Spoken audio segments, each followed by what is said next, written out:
Today, we're jumping headfirst into a really gripping fictional thriller. They chose greed, the Orange Book's reckoning. We're going to unpack the world this author built, a world really shaped by some massive, world-changing choices, and dig into the pretty shocking logic behind what is basically a one-man war. Okay, let's dive in.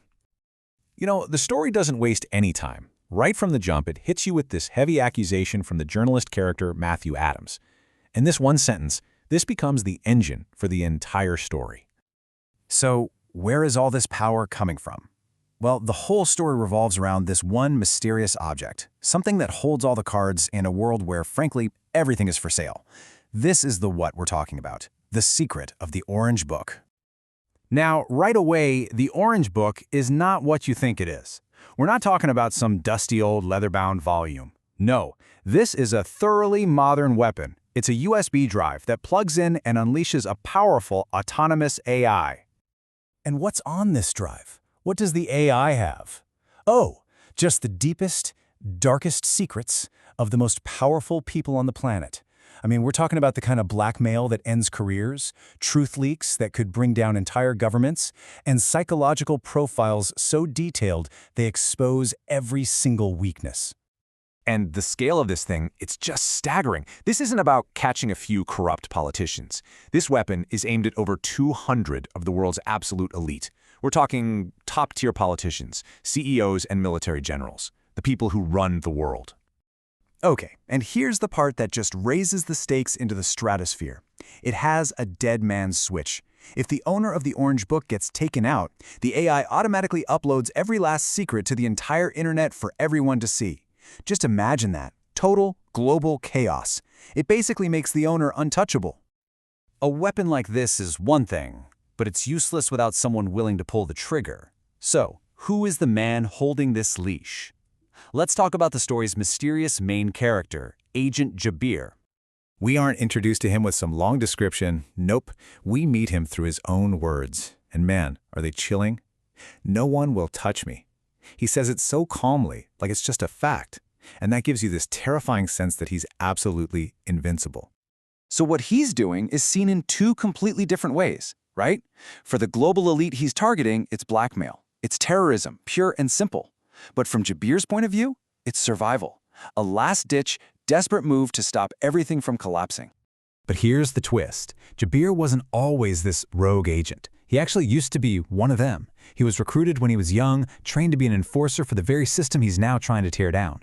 But being on the inside, he saw all the lies. He saw the real cost of their power. And that betrayal is exactly what's fueling him now. To really understand why Jabir would go to such extremes, you have to understand the world he's living in. So that brings us to the where of the story, this incredibly bleak dystopian setting that is the stage for this whole fight. The book paints a seriously grim picture of the future. It's a world where water, a basic necessity, is privatized. The soil is poisoned. Real trees? Gone. Replaced by digital screens.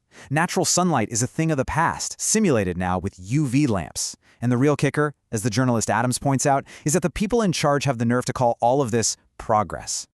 All right, now we're getting to the real heart of it, the why. What could possibly justify all of this?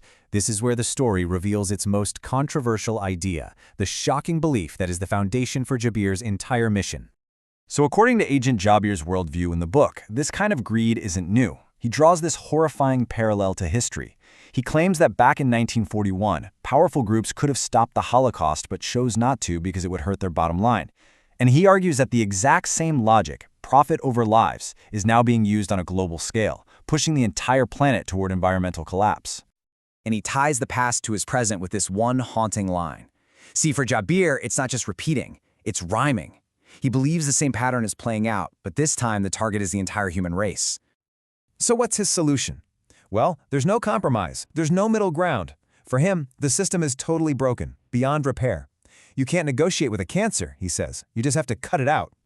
And this really reveals his true, dark motivation. When the journalist asks him what really drives him, his answer is just brutal. He says he's not doing this out of hope. He's not trying to build a better world. He sees his actions as revenge, plain and simple. A terrible warning to make sure this cycle never, ever happens again. So, what are we supposed to do with all of this? What's the final message that the story is trying to leave us with? What's the point? In his final talk with the journalist, Jabir perfectly sums up the purpose of the whole novel. He says it's a mirror. Its entire purpose is to force us, the readers, to take a hard look and see what's staring back. That is a heck of a challenge. And so, that's the final question the book leaves you wrestling with. If this story really is a mirror, what does it make you see differently about the world around you?